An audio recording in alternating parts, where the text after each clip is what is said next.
All right. Well, greetings, everybody. Welcome once again to the Rec Poker Podcast. I'm your host, Steve Fredland, and today, Clayton Fletcher, host of the Tournament Poker Edge podcast, is with us. I'm Rec Poker Steve in our Poker Stars home games, and reminding you, as John Voorhaus once said, don't challenge strong players, challenge weak ones. That's what they're there for. Nice. Well, I'm Andrew Feist, dealer 412 on the PokerStars home game. And Tony Dungy said, others determine your reputation, but only you determine your integrity. Ooh. Nice. I'm Chris Jones, 5x5 on PokerStars, 5b5 on Twitter, and I'm clean shaven today, so it's very exciting. Oh, man. Babyface Chris. Well, my name is Jim Reed. I'm Bluffsterini in the home game, and you will not see me clean shaven on this show, I promise. And I'm Rob Washam, Radman50 on Twitter and on the PokerStars home game. And I am with Jim. You will never see me clean shaven, ever. That's what I thought a few months ago before, but then I shaved. Now Chris is shaved. But I also want to introduce Rec Poker Nation. Chad McVean is with us too. Chad is our latest member of the Wrecking Crew.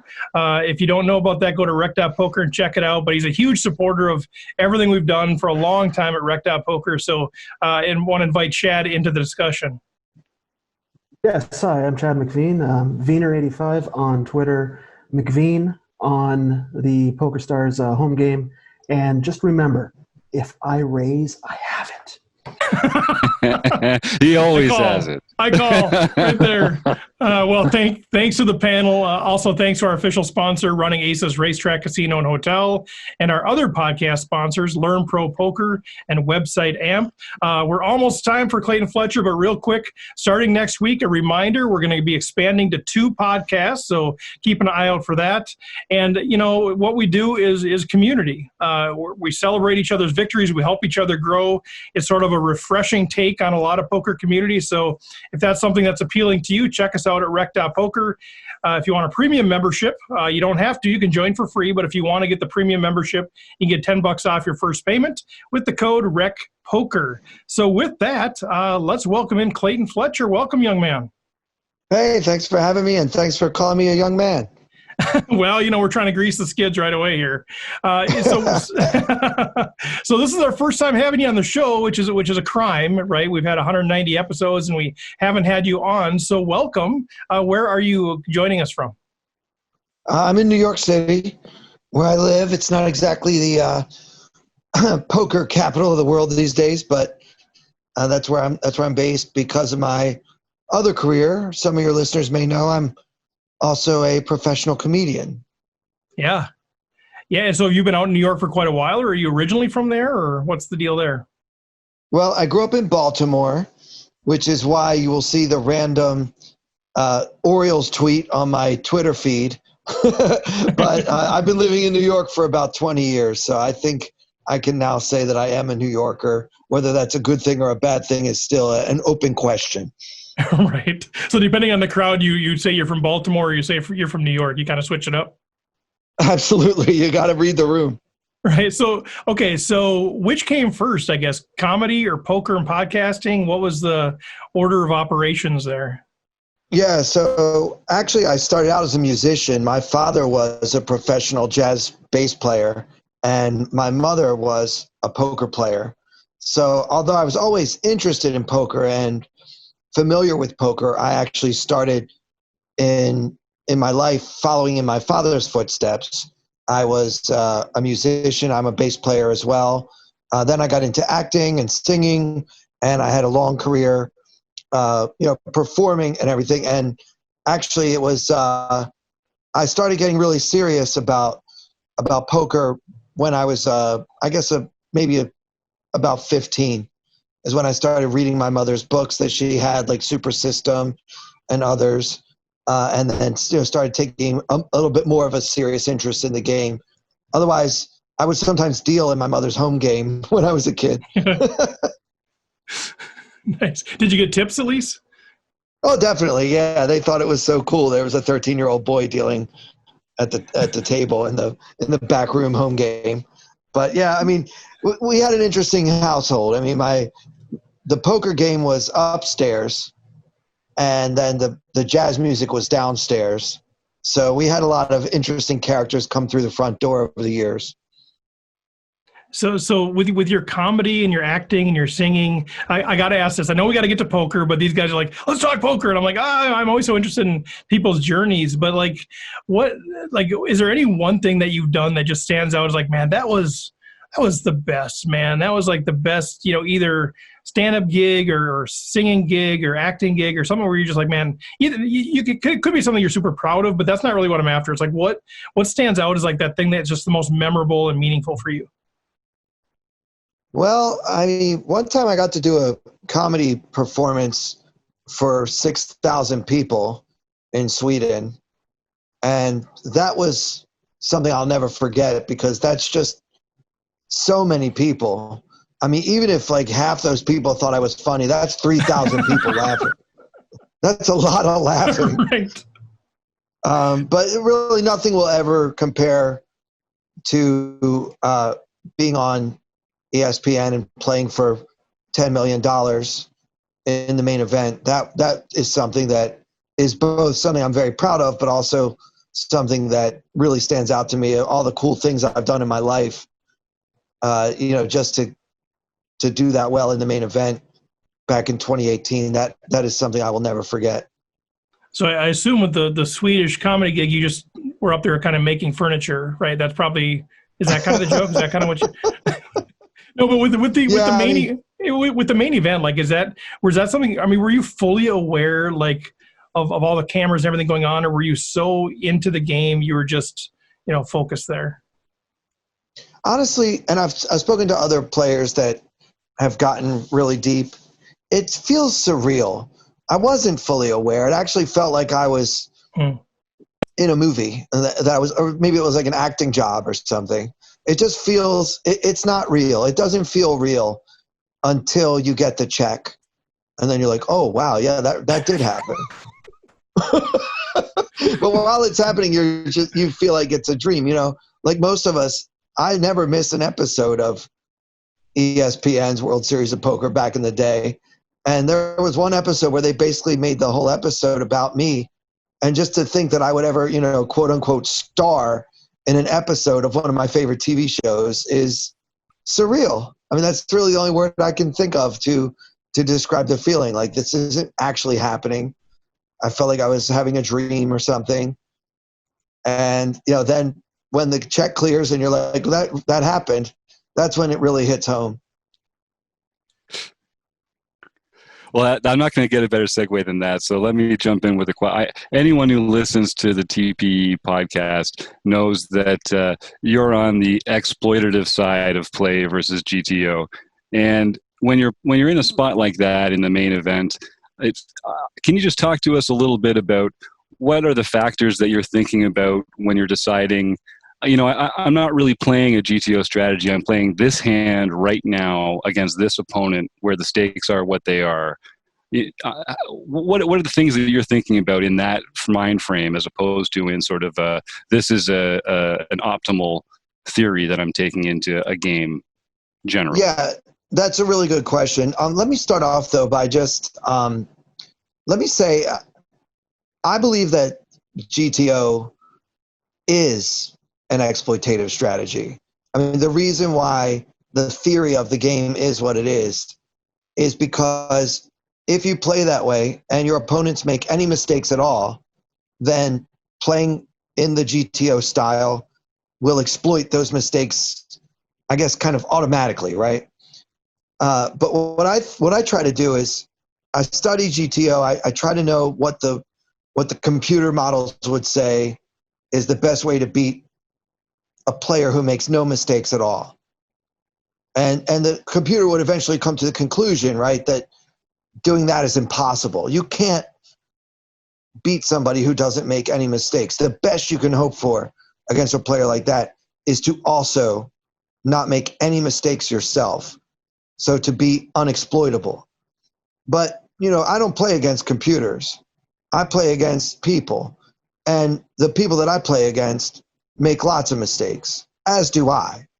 So what I try to do is understanding the fundamentals of game theory and what the GTO strategy would be, I pick and choose when I would deviate from what the computers would say to do based on the mistakes that I've noticed my opponents making. And, some of those tables that I played back in the 2018 main event, these guys were crazy. I mean, they were playing a style of poker that I hadn't seen since maybe 2005. It was just wild, and they were mostly on my left. So, I had to make a lot of adjustments to my game because of that. Those specific adjustments, by the way, were I played much tighter than I normally would, because if guys on your left are not going to fold, it's not helpful to try to bluff them. And then because they weren't folders, when I value bet much bigger, even with a hand like second pair than I would normally against a more reasonable opponent, let's just say. Clayton, I wanted to follow up to with that episode that you're talking about, where ESPN caught a lot of your table, both sort of before you were at the featured table and a little bit while at it. But there was one particular hand that I think is really memorable for me, probably for you. I don't know if it's all a blur and you don't remember any of it, but and it's the hand where you have the goods and this player is really trying to get the read on you. I mean, they're like talking to you, they're asking you like, oh, so you're a comedian, huh? And rather than sort of being the stoic stone face that I think we're always told to be, you engage with this player and you say, not only am I a comedian, I'm a trained actor. And do you remember this moment at all? Oh, for sure. That was I was so glad that they had the cameras there for that moment, because it was really fun. Like, one thing I love to do every day of my life is have fun. And so I can't sit there and stare down my opponents for 10 hours a day in the main event and keep my mouth shut. And I can't. So, I probably give away all kinds of tells, but luckily for me, I know what some of my tells are. And then I just try to do those same things when the opposite of what the tell normally means is true. So that way, if someone really is studying me as the player in the hand you're asking about was, I can hopefully just find a way to throw them off with enough. I try to dilute the information enough that if they are getting anything, it's not really useful to them. Well, I've watched that hand a few times, and I really think the moment you say the word actor is the moment he decides to call. Even though he tanks for a long time afterwards, it's like, I'm also a trained actor, and he's like, oh, I'm calling this guy. And I really do think that you could see this sort of coin drop in his head, and I think, so for you, that was just kind of natural talk. You weren't like, it wasn't like something you were intentionally trying to get some sort of like call out of him. You're just engaging with the player, and they read it maybe as something else, I think. But well, that guy, I want to talk about that guy for a minute, because the cameras did not catch what happened about 30 minutes. The previous 4 or 5 hands, I was picking up hand after hand after hand at that table, and I would raise and he would call every time, and I would miss the flop, and I would bet. And I was very new at that table. This is like right when I sat down at that table, I got a bunch of cards. So what am I supposed to do, right? So he kept calling, and I decided, all right, I'm not bluffing this guy anymore. And then they come over with the cameras, and then everybody gets to see that hand happen. But what they didn't see was all the times he called my bluff, probably 3 or 4 times in the previous 30 minutes. Mm-hmm. So things had been set up. People remember what happened most recently, right? So he knows he's made some chips by calling me. He called me a couple of times, and each time he got up and made a noise, like he spoke a foreign language. I'm not sure what language it was exactly, but he kind of got up and celebrated every time he beat me by calling my bluffs. So he kind of had it in for me, which is odd because I had very recently sat down at the table. So, but that's the part you don't get to see, and that's the problem with ESPN coverage. They can't catch everything, right? So they're catching the good part. They didn't see all the parts where I kept losing to this guy. Yeah. So he had made a lot of money already by calling me. So when he finally chose to call one time when I actually did have the goods, then that's the one that made the highlight reel on TV or whatever. And just more in general, when we as players, especially in live, I mean, a lot of us aren't playing live right now because of the way the world's working. But when we return to live play, when people are trying to get a read on us and we don't necessarily, I mean, maybe we should just be stoic, sort of like stare at the table types. But if we want to engage, what are some tips that you have for players, who do engage with other players who they know are trying to get a read on them?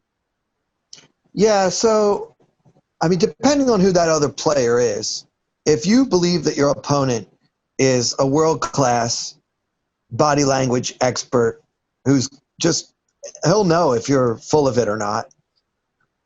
Maybe the best advice is for you to try to hide all of your tells as well as possible. But typically, most opponents, you can probably steer them in the right direction. Oh, yeah, and let me go back because you did say something that isn't exactly true. I mean, yeah, I'm trying to have fun at the table, but I also do have a desired outcome here, right? I have 3 aces. I absolutely want this guy to call me.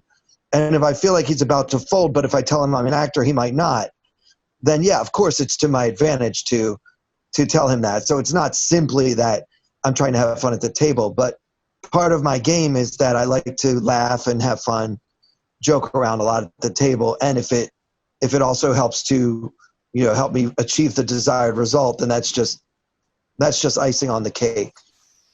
Yeah, you use what you've got, right? The reason we paint the barn red is because we got a bunch of red paint. Exactly. So, yeah, use comedy and humor, and make that your edge. Yeah, I mean, I'm a really outgoing guy. It's hard for me to not be me. So my version of trying to win at poker involves me talking. And it's not that I have like magic words that if you say this, they'll always do that or anything. It's really about it's kind of like comedy in the sense that it's about being in the moment and understanding what the other people in the room want. And I say this all the time, but the difference is in comedy, I give them what they want. And in poker, I try to disappoint them. Right? I mean, you don't want to mix that up. You don't want to make it feel, I got to remember. Like, what am I doing tonight? Am I disappointing people or am I giving them what they want? What do you walk out on the stage. Which job am I doing? Right. Yeah. Well, part of humor is frustrating expectations, right? Putting that unexpected surprise in there and not really giving them what they want, but giving them something else instead. So they might be closer than you think. Yeah, that's a really good point, actually, because deception is a very important component of stand-up. And obviously we all know how important it is in poker, but I don't think it's as obvious to people how important deception is in comedy. But it's essential. You can't get laughs if the audience beats you to the punch. But I like what you said a lot about, just being who you are, and sort of then how do you maximize your game in the context of who you are. If you're somebody that likes to laugh, you like to engage with people, you like to do all those things, then it sounds like what you're doing is saying, well, I'm still going to be me, but in the context of that, I'm going to try to figure out how to optimize that talk. But that doesn't mean that everybody should be like, oh, I'm going to be like Clayton, I'm going to go be really talkative. If you're quiet, that's fine too. Just kind of be who you are, though, right? I mean, that seems like that's such an important part of this whole experience of life, but even at the poker table, and especially for recreational players, as we try to draw as much joy as we can out of the game, it'd be pretty tough to go through it not being authentic to who we are. Yeah, and sometimes I get the sense that maybe my opponents might recognize me, but they don't want to say hello, or they don't want to give away that they know who I am, or whatever. And I always just feel like saying, hi, I'm Clayton. I just tell them, and that way it's like, oh, I thought that was you. Sometimes that'll start a conversation at the table, which I always love, yeah, when people are talking and engaging. And I really hate that so much of the poker advice available in the world is that people should try to pretend to be robots or something. Because I think that even if it is a little bit plus EV to do that, it's not worth whatever little bit of money you're earning by not saying a word for 10 hours a day. It's not worth what you're costing yourself in terms of just enjoying your life. You know, poker doesn't have to be ugly. We can have fun and play hard, and everybody try to win. Everybody at this table, try your best to win. But we can still be nice to each other, especially when the cards are being shuffled. That's my favorite time to like, so where are you from? What do you do? That's my favorite time to kind of start like loosening people up a little bit. And again, it's not just because I want them to, you know, for some strategic reason. It's more just because, you know, if we're going to sit here all day, Right. let's be cool. Let's just be Right. cool. Yeah, let's just all agree to sit here all day. If we're gonna, might as well be cool about it. Well, John, actually, Go ahead, well, John. in some respects, that might even be plus EV in that if you keep people interested in the game and they're enjoying the game, they're going to keep coming back and hopefully continue to contribute. So in a long-term point of view, I think making the game inviting is a plus EV move, even if you might be giving up a little bit of expected value in the very short term.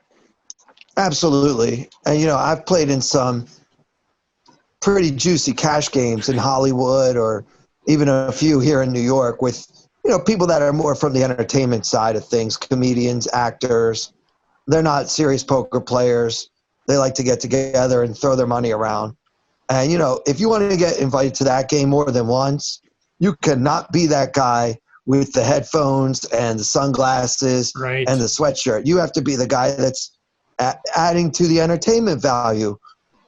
And those are some of the best opportunities for poker players, are the games where people are getting together to have fun. And the way they want to have fun is to play poker. And the more fun we can make the game, the better it is for everybody. And not just for the bottom line, but for other lines as well.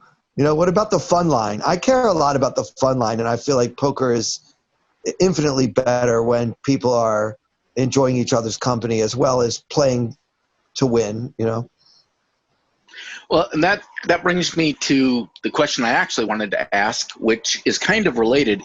One of your strengths as the host of the TPE podcast is that you are a serious poker player and you know your stuff. However, you're also very relatable. You're not, the level that you speak at isn't so high that it shoots over the head of the recreational player. You're kind of like the conduit between us rec players and the professional players, although I think you'd probably consider yourself as a semi-pro at least. What do you think about that and how you've performed on the TPE podcast? Well, first of all, I want to say I think that's a tremendous compliment.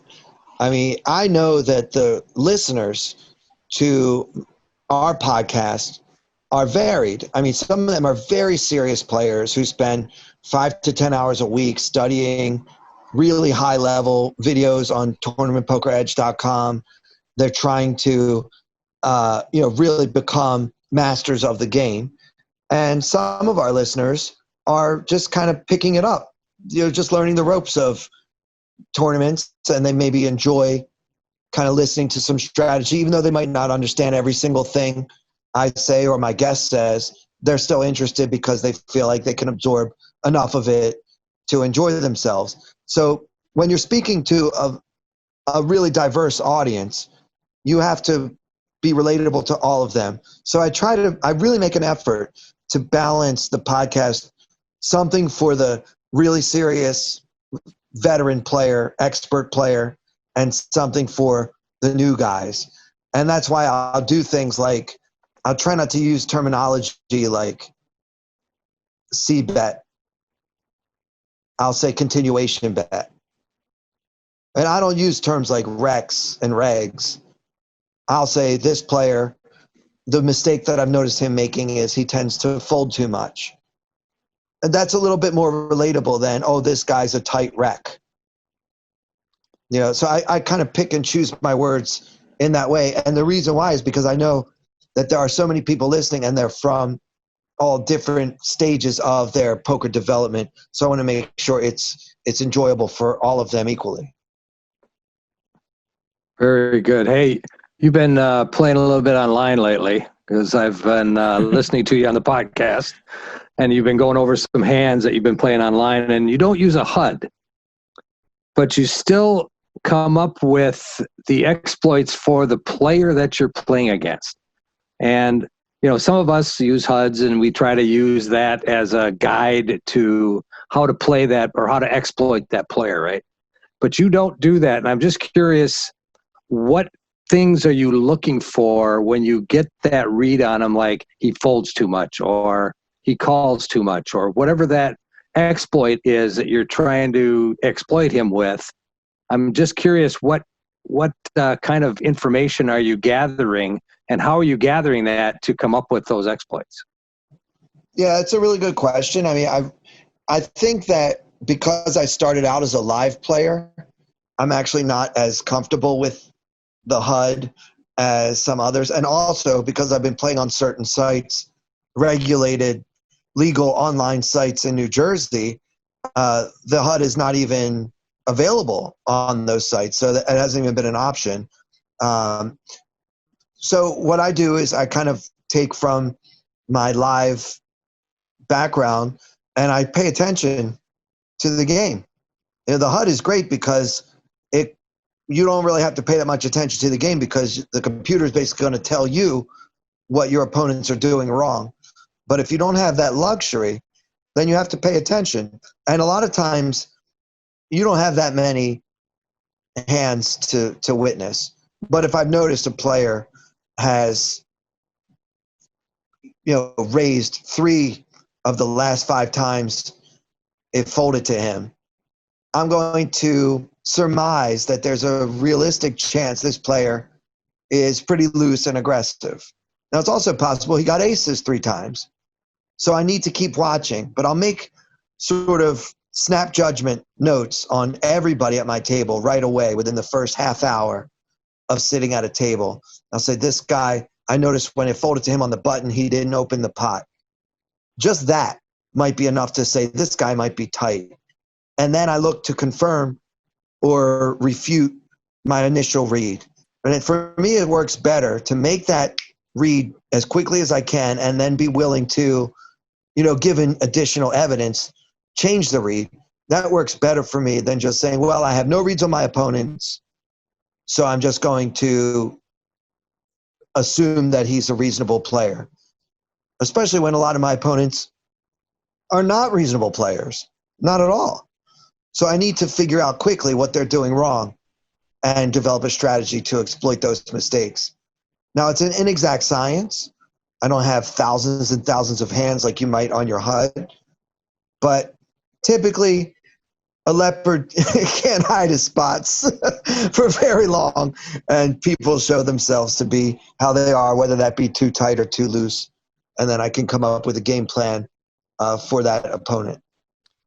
And Clayton, just a quick follow-up to that point. So then do you actually record that information in like the poker software in a note, or do you have like a pen and a paper nearby, or are you just remembering it about those players? Yeah, no, I like to make the notes right on the players, and I color code them so that I don't have to read every single note I wrote on every player. If I can have a shorthand, like for this player, I use that color, and for this player, I use a different color. Now, I don't say what colors they are, not because I have a secret, but because I'm colorblind, so I don't even know what colors I'm using. But it's like, this color's the really loose guy. It's the color of a tree.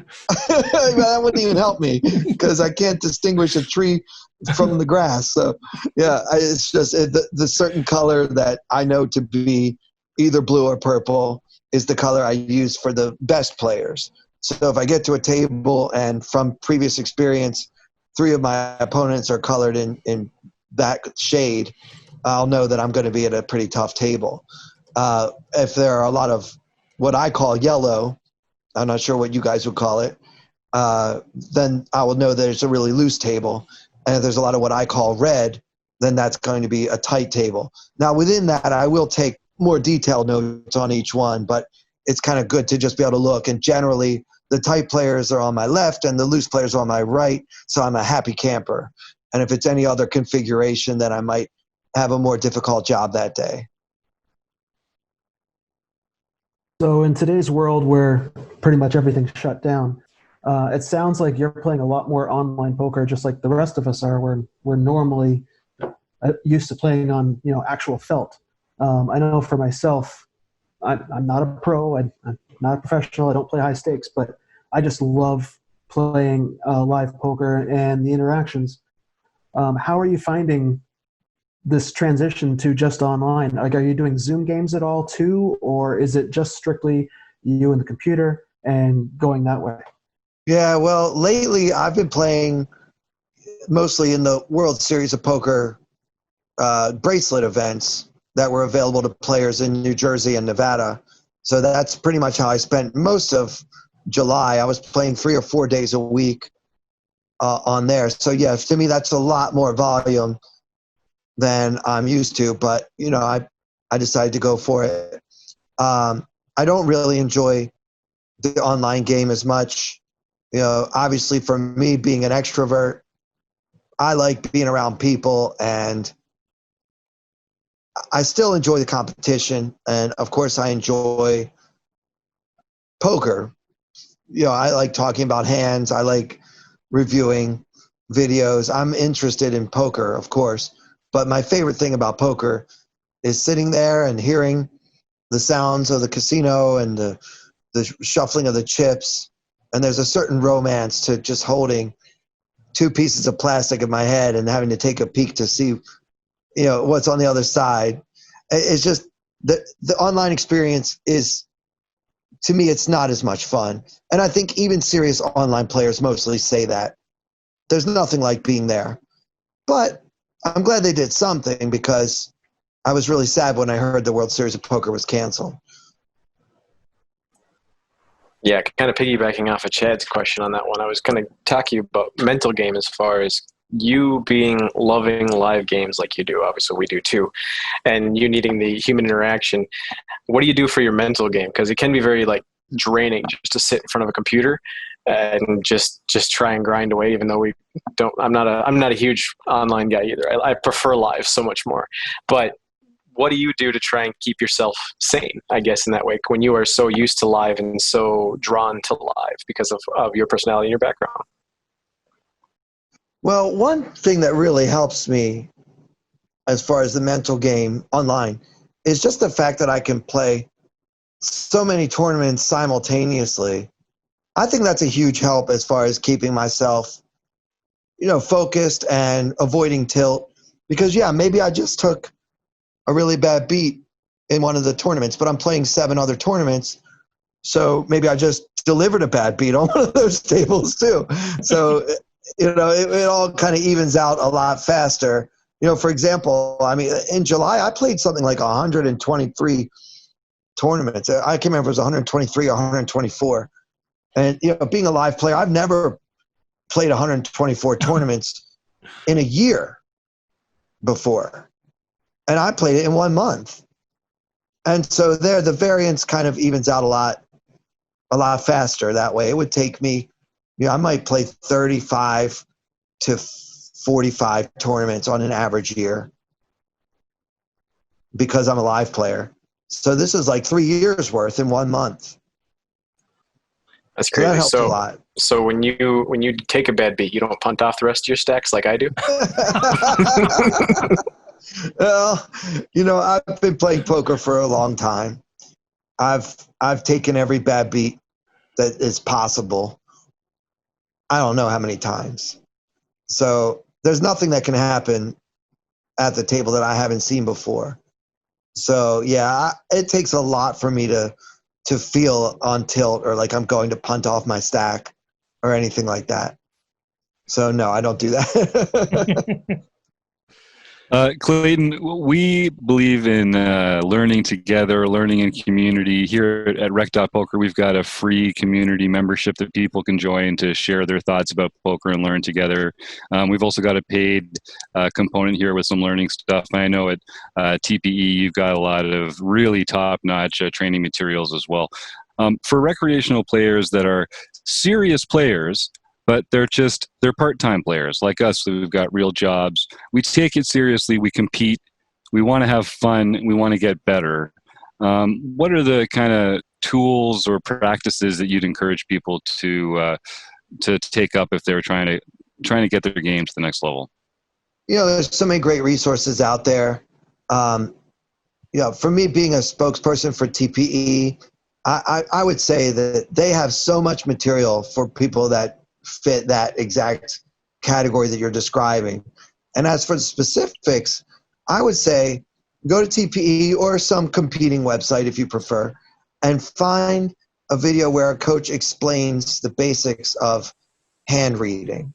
Because to me, the most important skill in Hold'em tournaments, at least, is hand reading. If you can get a good feel for the range of hands that your opponent will most likely have in his or her range, playing the game suddenly becomes so much more fun, because now all of a sudden I'm not as worried about what I have. In the old days, you read Super System by Doyle Brunson and it would say, when I play, I don't play my cards, I play my opponent's cards. And that's a really sexy, glamorous thing to write in a poker book. But it's not until you really start to get a feel for hand reading and how to get better at that you really understand what Doyle meant when he wrote that. So yeah, that's where I would start, is focus on that. And don't feel like you need to memorize every single chart about what hands you can push, fold with 13 big blinds. That's not going to be fun, even for a fairly serious recreational player. Get the most bang for your buck and learn how to be a better hand reader, and that will instantly improve your game and make it more fun for you to play. Love it. Talk a little bit about, I don't know if this has been part of your journey or not. Obviously with COVID, things are different and you're an entertainer, so you've been traveling around, but has there been a group of people that you've sort of grown with that have kind of been your poker tribe, or you've been more of a, I'm going to learn this thing on my own and go that direction? You can't separate the comedian from the poker player. So I made friends with a lot of really, really top-notch, like I would say world-class players when I was in Australia playing in the Aussie Millions, and we had a night off, and I'm friends with Tony Dunst, from the World Poker Tour.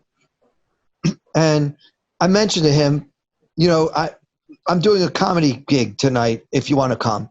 I said it very casually. Tony and I happen to be playing at the same table.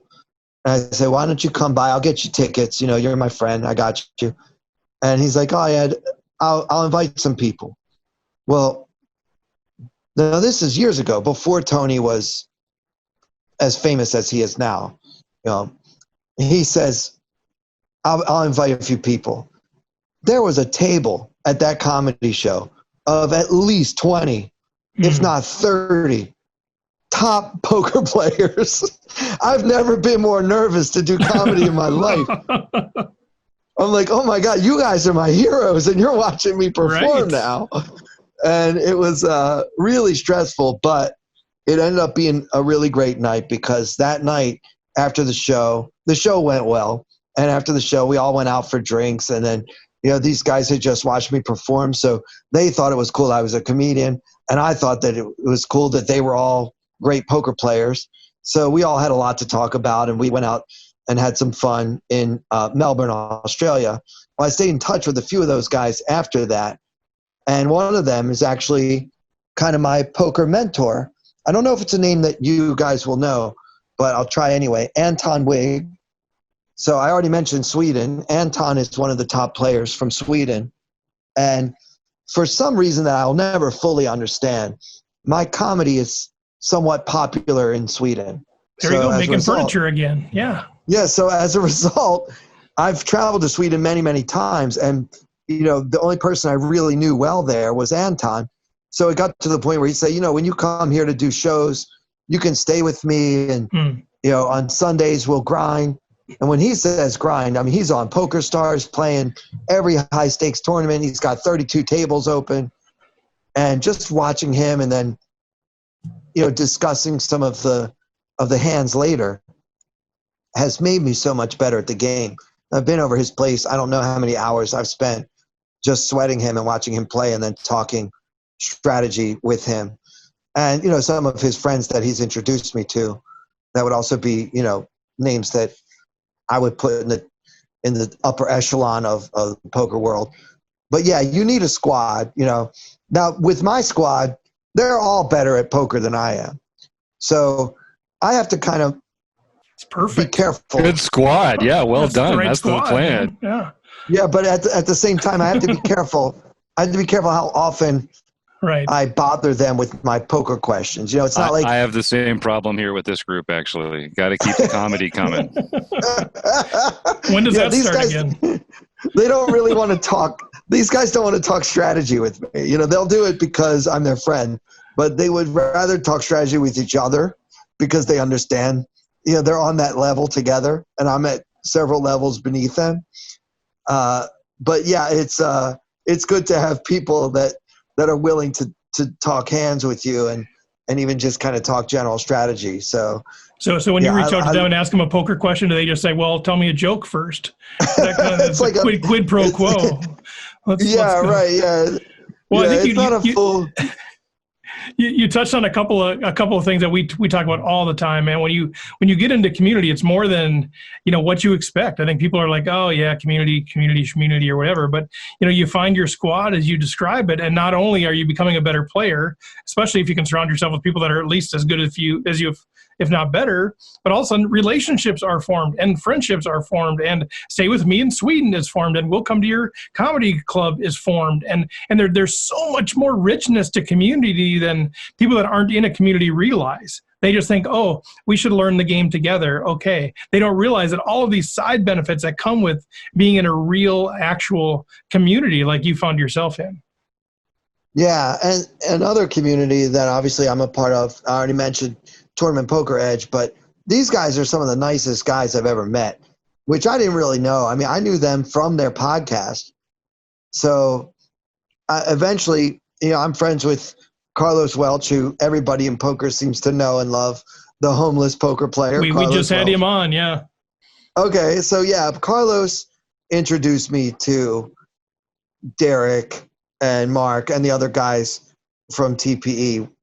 And then I was a guest on their podcast, and I kind of told them, you guys, a lot of people want this podcast to happen, and it hardly ever happens anymore. At that point, they were doing 2 or 3 a year. And I said, I'll host it if you want me to. And we struck a deal, and that's how I got my job, is I asked for it. Right. You'd be surprised how often that happens. Yeah, give people the opportunity to say no. That's what I always say. Yeah.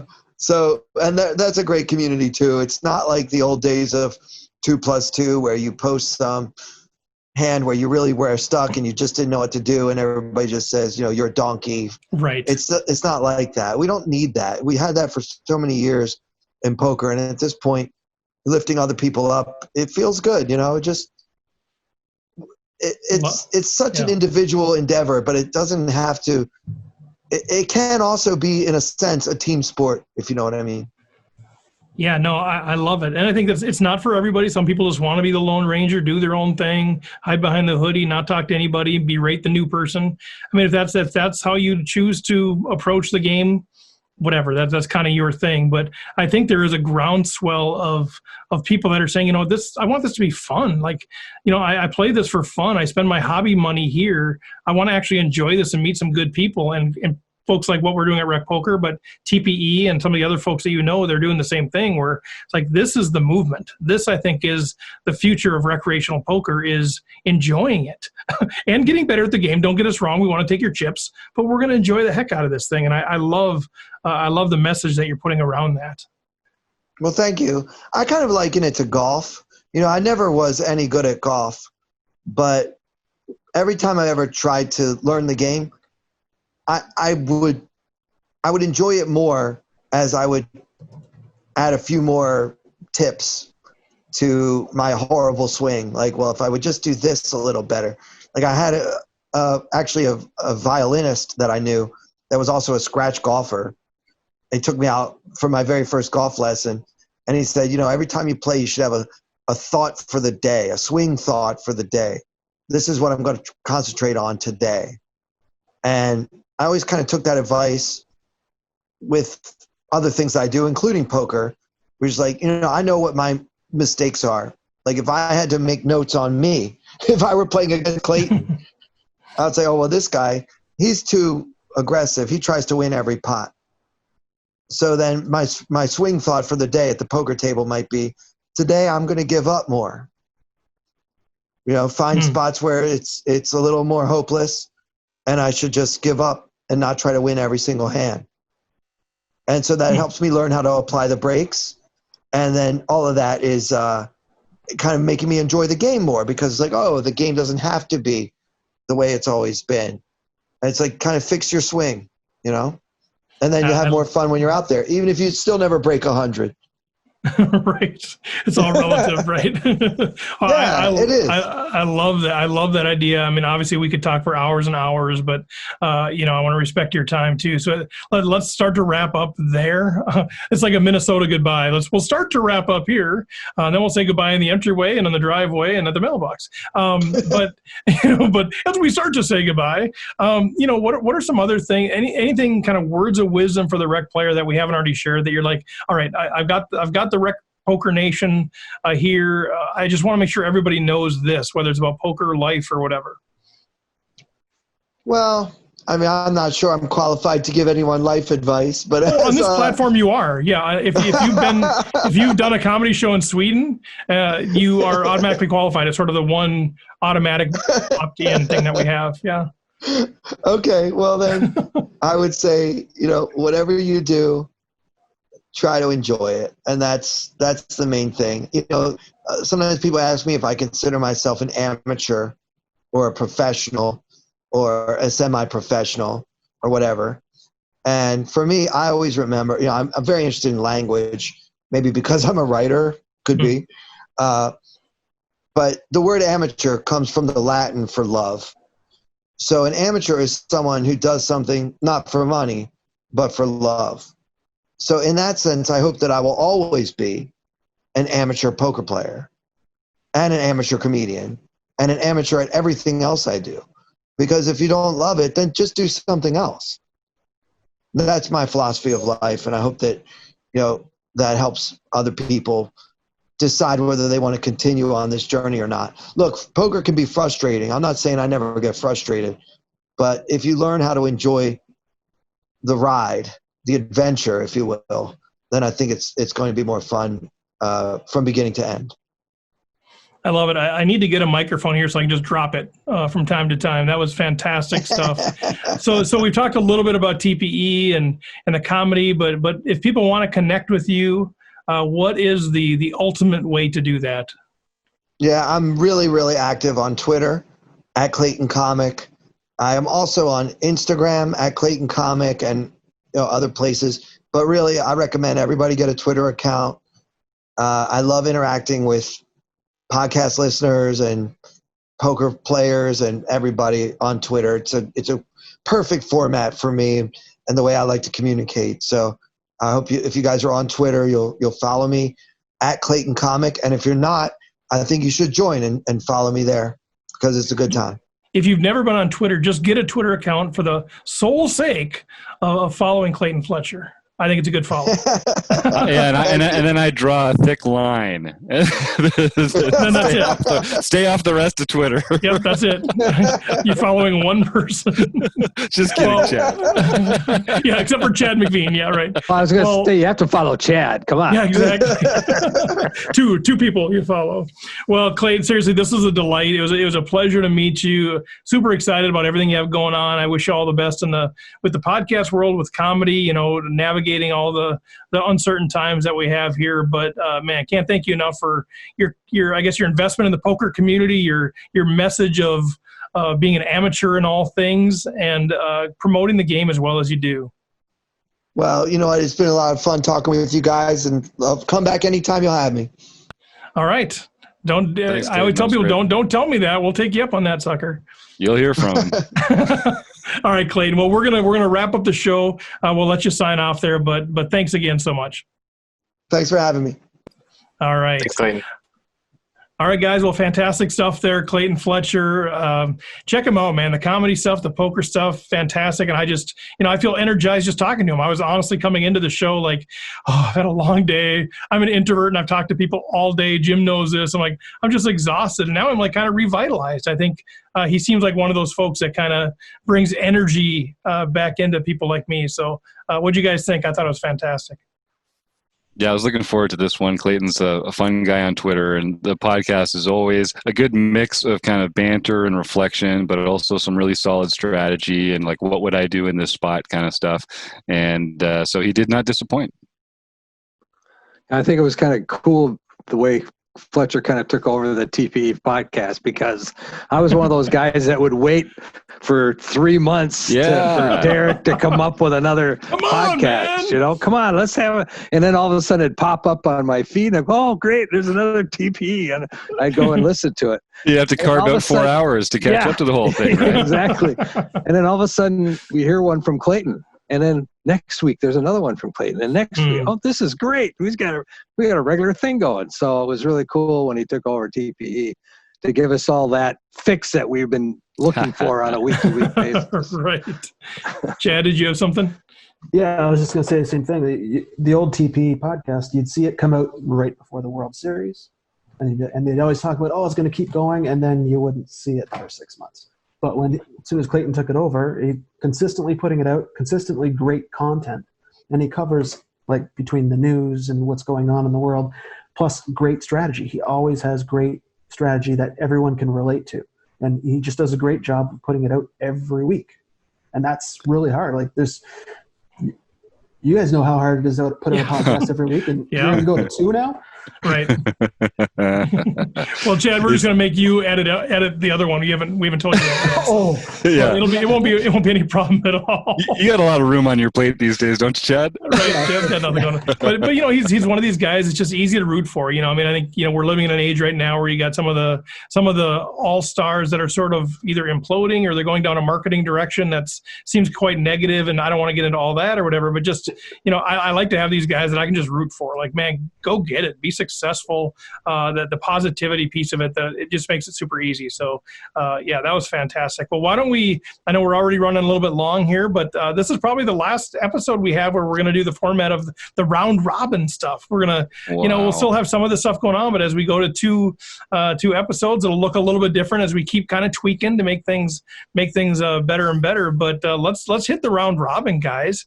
And as always, we got the stoic one, Mr. Somsky, to lead us off. All right. Well, we had our monthly home game, and MN Ted, who is Phil Fuhrer, he used to actually host the CPL Poker Podcast, one of the local native Minnesota podcasts, got his first win in that.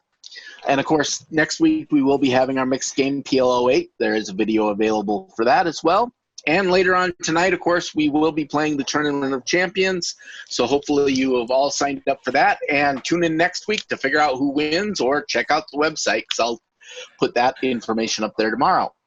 Who's in the TOC tonight? Jim's in. Chris, are you in?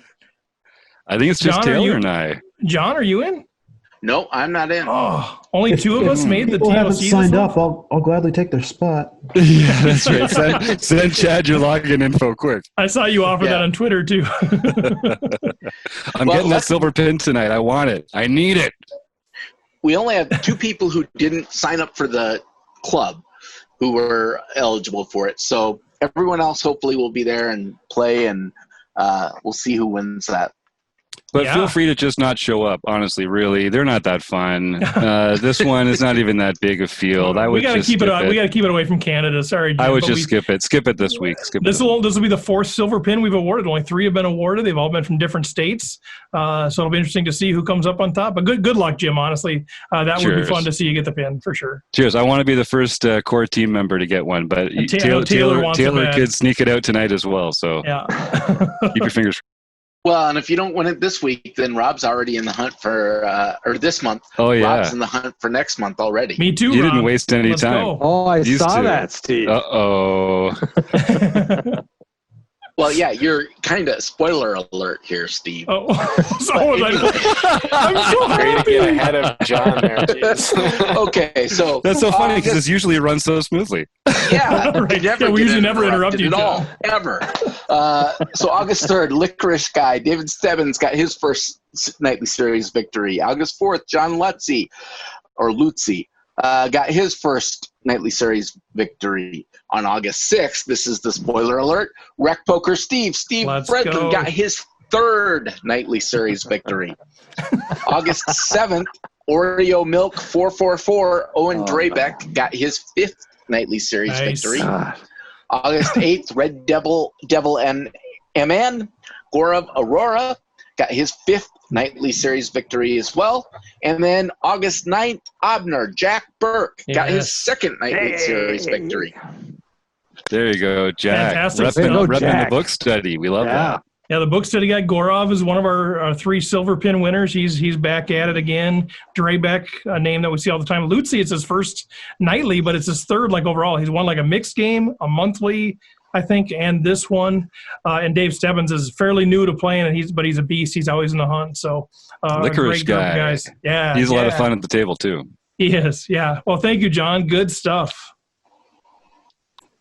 Robert, is it Rob or Andrew who's got this? It's Andrew tonight. No, Rob. All right. So last time on Learning with Partners, which was a couple of weeks ago, I know it's a hard time to remember, a bit to remember. We did Red Chip Poker and Poker Coaching. Those are on the premium membership areas at rec.poker. So go ahead and make sure to check those out. They are posted. This week, Wednesday, the 12th of August at 6:30 p.m., we do have our next Learning with Partners. We're going to be doing Red Chip and Solve for Why. We're going to be doing a continuation of the last 2. So we will be. It'll be fun to see the continuation of the last 2 videos we've seen from both of those. And then that session will be released the following week. And also, as usual, check out rec.poker/resources for any deals. And that's all I got. Amazing stuff. And if you guys don't know, if you're a paid member, you get all of this content from our partners, 15 minutes of all of our partners' premium content every month that we continue to format for you. And this just in, Lexi Gavin now. We've partnered with Lexi Gavin. That stuff will be updated on the website if it's not already. I know I got to get some stuff to Andrew, but she's part of the Learning with Partners crew now as well. So we're going to be able to start promoting her and putting some of her content out there, and really encourage you to check her stuff out. She's a great friend of the show. She's been on a couple times and just a fantastic person. And so I really encourage that as well. So thanks for all your work on that, Andrew. Fantastic. Chris Jones. Can't wait to get some. Can't wait to get into some of Lexi's stuff. That's awesome. Yeah. Yeah, it's exciting. Yeah, and speaking of membership content, it's still August. Our value seminar is out and ready for your consumption if you're a paid member. And then on August 26th, we'll be having our Strat Chat. We'll be going over the Tournament of Champions final table, but also there for any members who want to show up and ask questions about the value seminar. And then we're gearing up, beginning to do an outline and planning our Big Blind seminar, which will be the seminar for September, which I am very excited about because I struggle in the Big Blind. So I'm really curious to hear what other people have to say about it. It'll be a fun seminar. Chris, are you going to share, as part of that, are you going to share any of you kind of the analysis that Taylor did with you on your Big Blind stuff, or is that kind of behind? Yeah. No, we'll talk about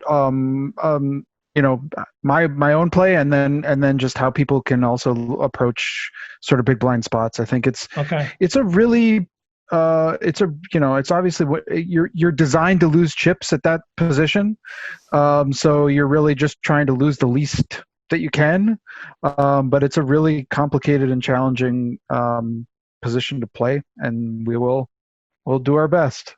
Love it. I'm Love it. really looking forward to this one, because I think not only is it true that it's a spot specifically designed for you to lose money, so it really is the losing battle. You're fighting uphill the whole time, and the real question is just how little are you losing relative to the field, which is a weird way to keep score, but it's absolutely true there. And I think the other thing I love about this is that in the big blind, this is really your best opportunity to practice the kind of shorthanded play factors that you're going to need later when you're crushing it and you're getting it to the final table and there's only 3 or 4 players there. You're going to get in a lot of these spots where you're playing blind versus late position opens and limps and 2Xs and stuff like that. Those spots where both players have really wide ranges, it's hard to practice that in typical tournament situations, but in the big blind, you're going to get a chance to do it more often. You're going to play out of position more often. It's a challenging position to put yourself in, and it's one that can be rewarded from a lot of study. So I can't wait to get better out of the big blind next month. Nice. Jim, what do you got for us? I'm just excited. I don't want to spoil there's this whole second podcast thing, but we do have a second podcast coming, and that just makes me feel like I was pretty excited about this. This is how excited I feel about this upcoming one, and we'll get into that. I know Steve has some stuff he wants to talk about there.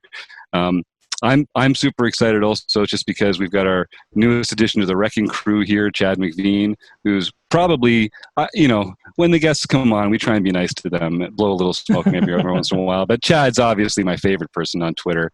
He was actually one of my first rec poker friends was Chad. And it's a real pleasure to have him here on the podcast. Chad, tell us a bit about your Twitter story, your poker story, and what's going on with you in rec poker these days. Okay.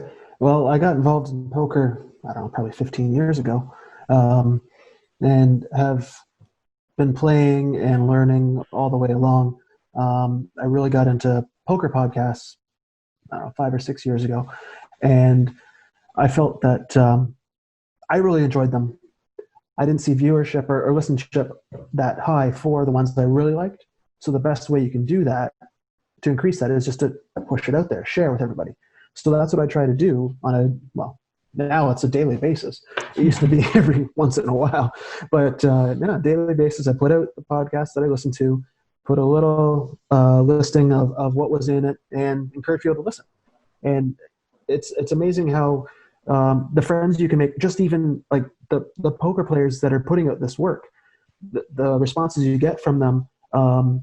It's an open line of communication. I know if I have a question on poker, I know I've got a whole bunch of people I can ask, and I'll get an answer. And then when I stumbled across Rec Poker, I was actually looking the other day, and the first Rec Poker podcast I listened to was the Jonathan Little book review back from 2017, was it? Yeah, probably. Yeah. And I've been a listener ever since, every week.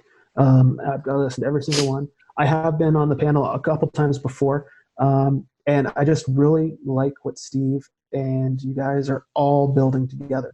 This idea of community and growing as a group. And poker, yes, it's an individual sport, but when you have a team around you, you just get better that much quicker. And with that, there's a new push I'm doing for Rec Poker on just the idea of community itself. So I've been contacting a lot of poker players, and I've been getting really good responses from them, just asking them for a short little video, what are your thoughts on community in poker? And it's amazing what I've been getting. And I'd like to encourage anyone else, you want to tell the Rec Poker community what your thoughts are on poker? Send me a video, or just put it on Twitter, something like that. And we're going to share it with the world, because what Steve and everyone else here is building is a great thing. It helps increase the poker community. It takes poker from what some people who don't know much about it think is, it's not really a great thing. But poker is more than just a card game. Poker is people. Poker is the interactions, the friendships you make. Out of everyone here in this podcast, I've met Steve face to face. I haven't met anyone else. and Jim, we're only a couple hours away from each other, as the only two Canadians here. It's true.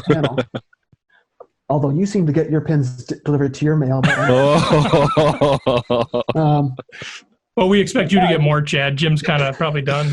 I'm still keeping up. I'm still catching up to Chad here. I got to play more. That's my problem, is I'm too busy. I might get one nightly series in a week, if lucky. I do try to play the mixed games, though, and I think I'm closer to the top in the mixed games leaderboard, and I will be playing the Omaha. But isn't it this Wednesday? Yeah, it's this Wednesday. Yeah. So I'll be looking forward to that. Just got to keep Mike Patrick out of the game. That way we all have a chance.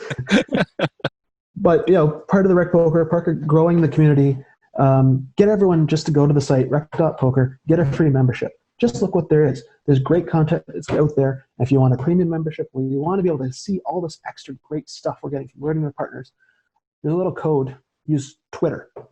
I don't know. I like it. And that will get you $10 off your first month. I love it. Well, Chad's one of these guys, like every single person on this panel, I have a story about, like, just this, where did this person come from? Like, I was just some schmuck doing this dumb little podcast and enjoying it and having a blast. And all these people just kind of come out of nowhere, like supporting us and tweeting us and all this kind of stuff. And Chad is one of those. I'm like, who is this guy in Canada, man? He's fantastic and, very authentic, genuine guy. And then he shows up. I was playing in the World Series. And Chad shows up and, we got a chance to meet you. And I just can't thank you enough for all your support and encouragement. And I know you love it, but from my perspective, and I'm sure from all of our perspective, it doesn't go unappreciated. Like it means a lot to us just that you choose us to be one of those podcasts that you're promoting all the time. So really appreciate that. Oh, no problem. Like I said, I've enjoyed it since I found you guys. And just keep up the great work, and more people should listen.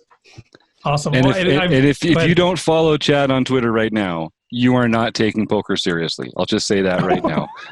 Seriously, follow him on Twitter, and then you will be improved as a poker player, as someone who loves poker. That's the lock of the week. If you have to take one thing away from this, go follow nice. Chad McVean on Twitter. Thank you, Jim. Love it. So as we wrap up, I guess with this, I have one quick question. I don't know. I want to know who listens to more podcasts every week, you or Somsky? Do you guys know how many podcasts you listen to every week? Like, could be poker or all genres. Probably about 7 hours a day. Yeah, at 2 speed. 2 speed. John's I used to listen to, it was 2.6 is my speed. And I used to listen to probably about 6 hours a day or so.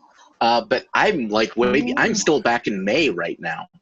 I'm just finishing off May because ever since COVID hit, the number of hours that I've had to, my whole commute has been taken away from me. So I'm way behind on podcasts, so I still have to catch up with things. I'm guessing I had him beat before, but I'm guessing he has me beat now. Well, it's I don't know how you could listen to. I don't know how you can listen to the Chipmunks for that long, right? Every day. I mean, that would drive me crazy. Well, it's interesting when you listen to people that fast. Their voices just sound normal. And if I ever listen to it at normal speed, it just seems like everyone is talking through molasses. Yeah. However, when you meet someone in real life and talk to them, for some reason, that sense just goes away. So I can, like when I talk to you, Steve, real life, just fine, no problem. If I listen to a podcast of you talking at normal speed, I'm going to pull my hair out because it just seems like it's so slow. Yeah, I agree with that. Find the same thing, Chad? Yeah, definitely. It's interesting, yeah, because you listen at 2 point speed, but if you listen to something at normal speed, it's just like, okay, get on with it. I was on the Top Pair podcast about a month ago or so, and talking to Robbie and Bruce from that, just the interaction, talking to them, like is this on delay or something? Like it felt so slow because I'm so used to hearing them at a faster speed. And yeah, it's completely agreed. And to build up to it, you just got to slowly start, you start at 1, then you go to 1.25, listen to that for a while, 1.5, 1.75, 2. I stopped at 2. That's where I Obviously. stopped also. That's crazy to me. I've tried it one when I guess you got to build up to it. I suppose it's like people that play online, then they play live. They're like, oh my God, I can't play live. It's just so slow. Whereas if you played live all the time, it's like, this is kind of a normal rhythm. Yeah. Well, my good. biggest thing with fun that, sorry, go ahead. No, go ahead, Andrew. Finish I up. was just saying, just with that, I was listening to 2 Times podcast in the truck with my wife, and she goes, how do you do that? And then this song came on. I was like, oh, this song's really good. I've never heard it before. She goes, it's on the podcast you listen to. But when the song is at 2-point speed, you don't notice it, and it sounds completely different. That's the one big thing. Talking and music are completely different when it comes to those 2.5 speeds. Absolutely. That's pretty funny. Well, the last thing to mention today, unless you guys have anything else, is just we mentioned the podcast going to 2-week next week. So pretty excited about that deal. If you haven't heard, the one will be kind of the chats, I guess, really just discussions, kind of like what we did tonight. We're not going to worry about getting into strategy. Of course, we might. Depends on who the personality is, but it'll be poker players, other personalities, and just chatting with them, what's going on in their world, what's going on with life, but then, maybe get into some strategy from time to time as well. And then the second podcast is going to be our forums. We're going to lift the content right from the discussion forums that are out at rec.poker. So it might be hands that are being discussed out there. It might be some other situations, some other things going on. So the crew will kind of decide what discussions we want to bring and kind of continue as a panel that way. So it's a great opportunity. If you want to be on the podcast, got to be active in the forums.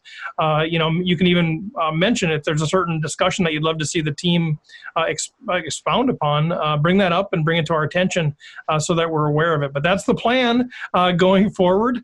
We'll still figure out how to get all the information to you guys, but there'll probably be less of a round robin sort of feel. As much as we like this stuff, there'll be less probably announcements coming through the podcast. It'll be more about go to the website. If you are on the website or if you subscribe to the newsletter at rec.poker, it's free, of course. That's the best way to stay tuned in with what's going on. So we'll continue to try to give you the big things, but we're just not going to spend the 30 or 40 minutes every week going through all of the announcements. It's just kind of more of a logistical thing, I guess, more than anything else. Obviously, if you have any questions on anything, get a hold of me, Steve at rec.poker. But seriously, go to the website, sign up for the newsletter, and then we'll sparse in the most important stuff as much as we can. So, guys, anything else to add either on that or anything that we missed to update the folks about? Nothing. Don't see anybody unmuted. All right. Well, with that, let's wrap up there. Great stuff. Clayton Fletcher, phenomenal. Go to rec.poker, sign up for the newsletter. Thanks to Running Aces, Racetrack Casino and Hotel. Thanks to Website Amp. Thanks to Learn Pro Poker. Thanks to the panel. Chad McVean, fantastic having you here. Welcome to the Wrecking Crew. Jim Reed, Rob Washam, John Somsky, Chris Jones, Andrew Feist. Amazing as always. And we will chat with you for the 2X per week starting next week, guys. Take care.